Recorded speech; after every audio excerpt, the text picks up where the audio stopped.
My 2018 JL Rubicon back here just went over 100,000 miles and figured maybe I ought to do a little maintenance. So, time to change oil, change the spark plugs, change the air filter, and apparently it has a cabin air filter, which I kind of knew, but none of my other vehicles do, so this is new to me. So, we're going to change out the cabin air filter today. Now, the cabin air filter on a JL is located right behind the glove box door. So, first thing you want to do is take all the junk that you had in your glove box out, because otherwise it's going to end up on the floor. So that's your first step. Then, you're going to go open the glove box, and then you want to come over to the side here, and you see this arm here. You're just going to lift it up. I guess you need to pull that a little bit. There you go. Lift it up and pull it out, and there you go. And then you see this here.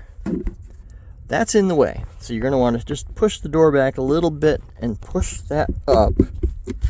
And there the door is lowered. Now you can see that's the access door to get to the filter. Over here, you just take these two, you pinch it and pull it open, and then, oh, come on. Oh, mine's stuck. Oh, there it goes. Okay, so now you've got the little cover off, and you can see the filter. So to get the filter out, and you can see that's the original filter. You're going to want to kind of squish it a little bit and pull it out. There we go. And you can see pretty clearly, excuse me, that yeah, this is filthy and needs to be replaced. Yeah, that's pretty bad. So I picked up a new one on Amazon the other day, and let's get this thing opened up. Let's see what a clean, fresh one looks like. And it even provides you with instructions on how to do it. And they're wrong. Well, they're close enough. Anyhow, so let's get this out of the bag. So now you can see the original filter here on the right. It's pretty bad. I mean, it's really dirty. I haven't changed that. That's since 2018.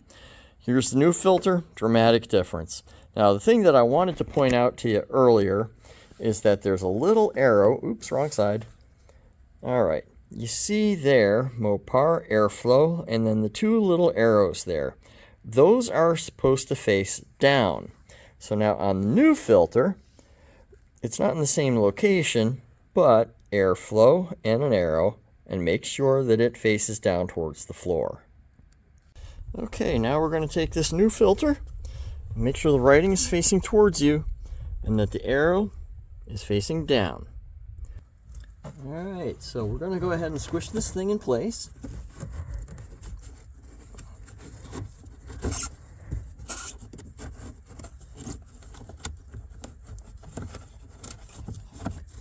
And there it is. And then take the little access door, and this side faces towards you. This tab is off to the right, and you just slide that in.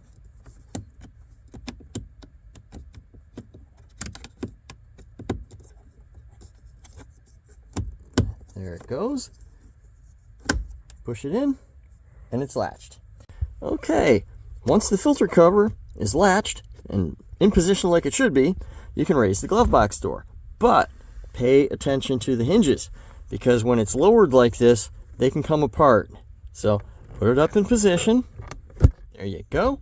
And then you can raise it up.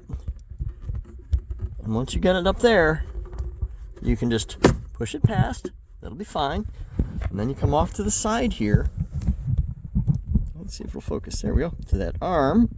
And then you can put that arm. Whoop, where is it? There we go. Put that arm in position. And you just go ahead and push it down. You can hear it latch. And then the door is ready. You can just go ahead and close it. And you are finished with replacing your cabin air filter. And then you can put all your junk back in the glove box. Well, that job's done. I'm sure it added at least 10 horsepower. If this video helped you with your Jeep Wrangler, please give this video a like and subscribe to our channel. I've got lots of projects going on, some Jeep related, some Toyota, some Nissan. But I'm sure there'll be something for everyone, and hopefully this helped you out. Thanks for watching.